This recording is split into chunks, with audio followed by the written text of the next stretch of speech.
Really don't ನೀವು ಎಲ್ಲ well travelled ಇದ್ದೀರಾ ಅಂತ ನಾನು ಅನ್ಕೊಳ್ತೇನೆ.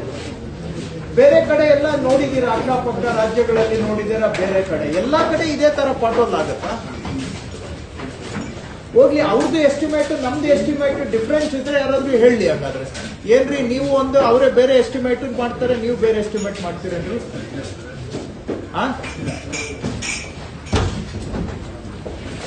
ಎಸ್ಟಿಮೇಟ್ ಒಂದೇ ಇದ್ರೆ ಪಾಟೋಲ್ಗಳು ಯಾಕೆ ಉದ್ಭವ ಆಗ್ತದೆ? ಏನು ಮಳೆ ಬರೋದು ನಮ್ಗೆ ಗೊತ್ತಿಲ್ವಾ? ಅಥವಾ ಏನು ಆಗುತ್ತೆ, ರೋಡು ಎಷ್ಟು ದಿನ ವರ್ಷ ಇರಬೇಕು ಅಂತ ಗೊತ್ತಿಲ್ವಾ? ಈ ಪಾಟೋಲ್ ಆಗೋ ತರ ರೋಡ್ ಮಾಡೋದು, ಆಮೇಲೆ ಪಾಟೋಲ್ ಫಿಲ್ಲಿಂಗ್ ಮಾಡೋದೇ ಒಂದು ದೊಡ್ಡ ಉದ್ಯೋಗ. ವರ್ಷ ಪೂರ್ತಿ ಪಾಟೋಲ್ ಫಿಲ್ಲಿಂಗ್.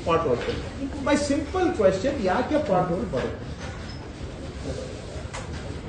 ನಾನು ಇನ್ನೊಂದು ಪ್ರಶ್ನೆ ಅನೇಕ ಬಾರಿ ಕೇಳಿದ್ದೀನಿ, ಏನ್ ರೋಡ್ ಮಾಡೋದು ಏನು ಒಂದು ರಾಕೆಟ್ ಸೈನ್ಸ್ ಅಥವಾ ಹೇಳಿ ಅದನ್ನಾದ್ರು. ಇಲ್ಲ ಸರ್, ಅದು ಬಹಳ ಕಷ್ಟದ ಕೆಲಸ, ನಿಮ್ಗೆ ಗೊತ್ತಿಲ್ಲ, ಹೋಗಿ ರೋಡ್ ಮಾಡೋದು rocket science. Simple question. So ನೀವು ಮಾಡೋ ಕೆಲಸನ ಕರೆಕ್ಟ್ ಆಗಿ ಮಾಡಿದ್ರೆ ಮೂಲದಲ್ಲೇ ಎಷ್ಟೋ ಸಮಸ್ಯೆಗಳು ಉದ್ಭವ ಆಗೋದನ್ನೇ ನಾವು ತಪ್ಪಿಸಬಹುದು. Prevention is the best cure. ಇದಕ್ಕೆ ಕೆಲವು ಕೆಲಸಗಳು ಬಹಳ ಕ್ಲಿಷ್ಟಕರವಾಗಿರ್ತದೆ, ನನಗೆ ಅರ್ಥ ಆಗುತ್ತೆ. ಆದ್ರೆ ಬೇಸಿಕ್ ವರ್ಕ್ಸ್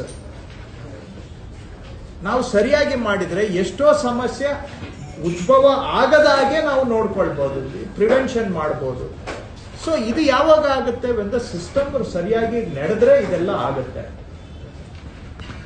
ಸೊ ನೀವು ನಡೆಸಬೇಕು. ಇಲ್ಲಿ ಚೀಫ್ ಇಂಜಿನಿಯರ್ಸು ಇದ್ದೀರಾ, ನನ್ಗೆ ಅರ್ಥ ಆಯ್ತು, ನಿಜವಾಗೂ ನನ್ಗೆ ಅರ್ಥ ಆಗದೆ ಇರೋದು ಏನಿದೆ ರೋಡಲ್ಲಿ ಅಂತದ್ದು.